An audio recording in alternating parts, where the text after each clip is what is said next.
Breaking news amawulire agakagwawo waliwo omukulembeze w'eggwanga ba president akwatiddwa mu bukambwe obw'ekika ekyawaggulu ennyo mukutu gwa Radio TV webale kubanga okyagoberera na gy'osinzira okubanga gy'otulabira njagala kubanga nkutuusako amawulire gano agakagwawo gwe munnange ampuliriza bw'oba omaze okusubscribinga obwegenda ng'ate bw'ogenda mu comment section otekeyo obubaka bwo tubeere ng'ate tubusangayo omukulembeze abadde akulembera eggwanga erimanyiddwa nga erya South Korea emabagakawo twakuwa amawulire ne tukutegeeza nti omusajja ono abadde akulembera eggwanga erya South Korea amanyiddwa nga Yoon Suk Yeol twakuwa amawulire nga yalangirira kye bayita state of emergency mu December omwaka oguwedde gwa 2024 Parliament yatuulirawo bukubirire Parliament y'eggwanga erya South Korea ne babanga bakkaanya nti omukulu ono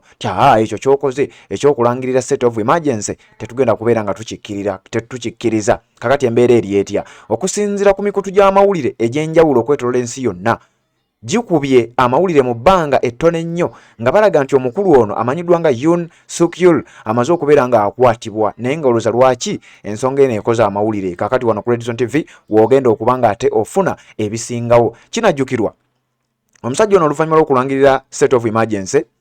yalangirira ab'amagye ne beetooloola Parliament y'eggwanga erya South Korea era amagye we geetooloola Parliament eyo nga kitegerekese bulungi nnyo tewaali yadde omubaka wa Parliament n'omu tewaali yadde omuntu yenna eyali akkirizibwa okuyingira Parliament ng'olwo ayagala eggwanga aliteeke ku nnyondo libeere nga lifugibwa magye ekintu ekyaddirira be baali abantu ba bulijjo okwekalakaasa ababaka ba Parliament ne bakola olukujjukujju ne baba nga baatuula mu ddakiika ezitaali nnyingi nnyo oluvannyuma lw'essaawa nga 6 zokka Parliament yali emaze okussa kimu ababaka b'oludda oluvuganya n'ababaka abaali mu gavumenti yennyini gye yali akulembera bonna ne bassa kimu nti omukulu ono tajja kuleeta mampaati tajja kuleeta bwa dictatorship mu ggwanga lyaffe era South Korea jjukira eggwanga lino ligoberera nnyo era litambulira nnyo mu bigere by'eggwanga erya United States of America era enfuga y'eggwanga lya America gye batera okwagala okutambulirako naddala enfuga eya ssemateeka kakati omukulu ono yali ayagala kubeera ng'ate abirinnyamu oluvannyuma Parliament n'ebanga emugoba kinajjukirwa nti mu ggwanga erya South Korea omuntu ne waaba ng'ali impeached bamujje mu office ng'omukulu oyo gw'olaba amanyiddwa nga Yoon Suk Yeol baali bamujje mu office mu ggwanga eryo etteeka liragira nti ayina okusigala ng'akyayina security kati security eno ebadde emukuuma kigambibwa nti mu makaage agasangibwa mu kibuga ekikulu eky'eggwanga erya South Korea ekimanyiddwa nga Seoul kigambibwa nti security ye ebadde yalemesa amagye g'eggwanga erya South Korea okubeera nga bamukwata amagye mangi jjukira nga bwe nkugambye nti mu tteeka ery'eggwanga erya South Korea akkirizibwa okusigala ng'akyayina security ye ng'omukulembeze w'eggwanga kakati nno olutalo we rubadde mu maka g'omukulu ono agasangibwa mu kibuga ekikulu ekimanyiddwa nga Seoul kigambibwa nti wabaddewo akanyoolagano ak'amaanyi okulaba ng'ate bagezaako okukwata musajja mukulu amanyiddwa nga Yoon Suk Yeol wabula kubadde kulya na kukomba sowaani okusinziira ku mikutu egy'amawulire egy'amaanyi ennyo okwetola ensi yonna nga bwe nkugambye tusinziira ku mikutu mingi ne tuba ng'ate tukusonsulira ensonga ne tukugaziyiza waliwo omukutu gw'amawulire ogumanyiddwa nga The Guardian omukutu guno guwandiise ne gugamba nti suspended president faces charges of inciting insurrection legally separate from impeachment proceedings but likewise resulting from grab for martial law omukulu ono yalangirira kye tuyita martial law amagye nga gasazeeko ng'enfuga egenda kufuuka nga eggwanga lyonna lizze wansi w'amagye oba mu mikono egy'amagye nga tekyali nfuga ya ssemateeka tekyali tteeka likola Parliament bagizinzeeko n'ebirala byonna ebiyinza okuba nga byefaanaanyiriza bwe bityo kakati omukulu ono kinajjukirwa oluvannyuma lw'okuba nti baamususpendinga oba baamu impeachinga ne bamujja mu office baaleetawo pulezidenti omulala kyokka naye waayita akabanga katono naye ne baba nga baamu impeachinga kakati okusinziira ku mukutu guno nga bagamba South Korea's suspended president Yoon Suk Yeol has been arrested amid a huge police presence outside his official residence in the capital Seoul eyali president gwe baayimpeachinga gwe bajja mu buyinza amanyiddwa nga Yoon Suk Yeol bamaze okubanga bamukwata mu ddakiika si nnyingi nnyo okuva kati gwampuliriza wabula kiddiridde amagye poliisi n'ebitongole byonna ebyandibadde ebikuuma ddembe okwetooloola amaka g'omusajja ono agasangibwa mu kibuga ekikulu ekimanyiddwa nga ekya Seoul eky'eggwanga eryo erya South Korea officials from the Corruption Investigation Office had for weeks been seeking his arrest over insurrection allegations connected to his short-lived declaration of martial law in are December nti abamu ku bakwasaganya oba ekitongole ekivunanyizibwa kulwanyisa obuli bw'enguzi n'okunoonyereza kibadde kimaze wiikisi eziwererako ddala nga kyagala okulaba ng'omukulu ono akwatibwa wabula badde nga balemesebwa nga bwe nkugambye nti omukulu abadde naye akyalina security ye ate jjukira aba security omulimu gw'aba yasayininga gwa kukuuma mukama we kakati nno owuliriza tukyagenda maaso n'okuba nga tukutuusaako. After their first attempt to execute an arrest warrant was abandoned in early January amid a standoff with Yoon's security detail, investigators returned to his residence on Wednesday backed by an estimated 3,000 police officers. Kigambibwa nti omulundi ogwasooka ne bagezaako okwagala okukwata omukulu ono baalemererwa oluvannyuma lw'okuba nti abadde akyalina security ate nga security ye erina okukola ogwayo kakati nno baalemererwa okubeera nga bamukwata. Kigambibwa nti ba investigators ba detectives bazzeeyo ku maka g'omukulu ono ku lunaku olwokusatu ekiro wabula nga bayina abasirikale ba poliisi abasukka mu 3,000. You can imagine abasirikale ba poliisi nga basukka mu 3,000 nga bagenze kukwata musajja omu oluvannyuma lw'okuba nti mu kusooka baalemererwa. Okukwatibwa kw'omusajja ono ensonga ezimu ku nsonga lwaki kubadde crucial nnyo era kukoze nnyo amawulire. Wuliriza,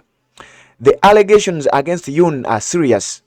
nti ebimwogerwako omukulu ono biri serious ate bya ddala. Although he has not yet been charged, nti newankubadde tannaba kubeera nga asalirwa omusango oba okukyajingibwa. Inciting insurrection is one of the few crimes from which South Korean presidents do not have immunity. Nti okugezaako okuresistinga inciting insurrection kwegamba okugezaako okuresistinga impeachment. Jukira nkugambye asigala akyalina security ng'omukulembeze newankubadde parliament yatuula ne baba nga bamuimpeachinga. Kakati ono olw'okuba akyalina security n'ayagala asigale ng'alinga alemedde mu ntebe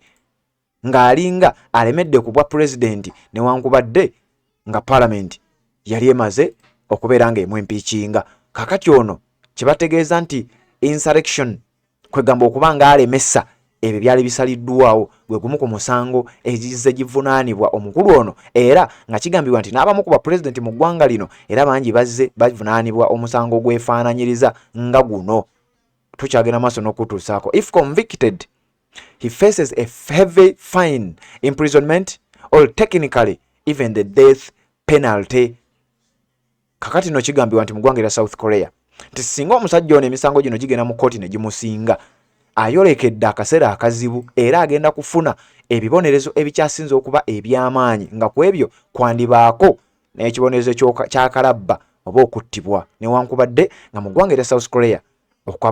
ekibonerezo kyakalabba kibadde kiteekebwawo wabula ebiseera ebisinga babadde nga basonyiibwa naddala abamu ku abo ababadde nga ba president n'abalala ababadde mu bifo eby'amaanyi. Yoon became the first sitting president of South Korea to be arrested,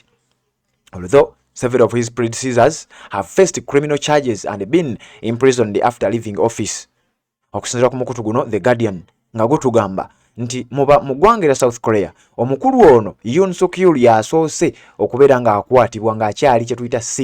sitting president. Yasookedde ddala mu byafaayo okubeera nga akwatibwa wabula newankubadde bangi kubaasikidde kubazze babeerawo kigambibwa nti bangi bazze bafeesinga emisango egy'enjawulo naddala nga bavudde mu buyinza obw'eggwanga erya South Korea. His arrest also marks the end of a key stage in the campaign to hold the ultra conservative accountable for his actions on 3rd December when he declared martial law and ordered armed troops to prevent lawmakers from entering the National Assembly building.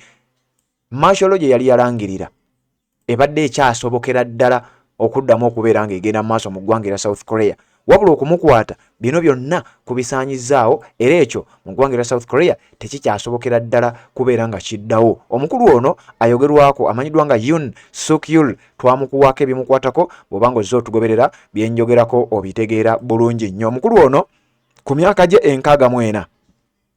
yazaalibwa ng'ennaku z'omwezi 18 mwezi gwa December mwaka gwa 1960.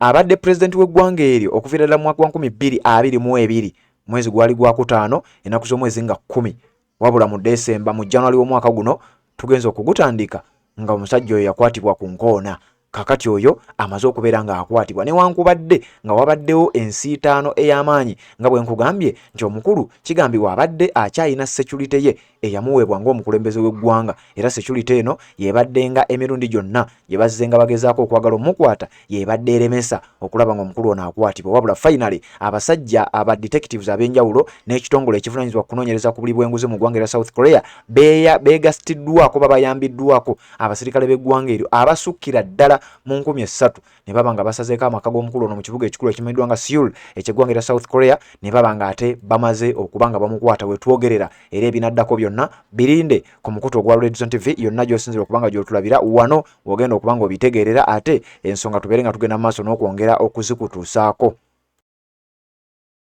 Assalamu alaikum wa rahmatullahi wa barakatuh. Amanya n'eddoboozi Haji Abdu omusomi w'eddua. Nkola ku nsonga ez'enjawulo emirimu nga gikutataganyeko ebyenfuna byo nga bidobonkanye ne oba oli bweru wa ggwanga emirimu gya kucankalanako jangu kusomere ku ddua okubeda nedda eddua zaabaawo eddua zisomibwa omuntu n'oterezebwa mu mbeera yonna ebadde ekwesibyeko ekusibyeko akanyaaga. Nina ekyoto kye nsobola okukumira wadde oli bweru wa ggwanga nga toli kumpi wano n'ofuna omukisa ogwo nawe n'osomerwako ku ddua nga nkuteddeko n'akabaani Allah ajja kusaasira ajja kwanukula. Kuba ku namba yange y'essimu 0752 44 71 56 ne ku WhatsApp kwendi mpereza obubaka sobole okuyamba. Assalamu alaikum wa rahmatullahi wa barakatuh.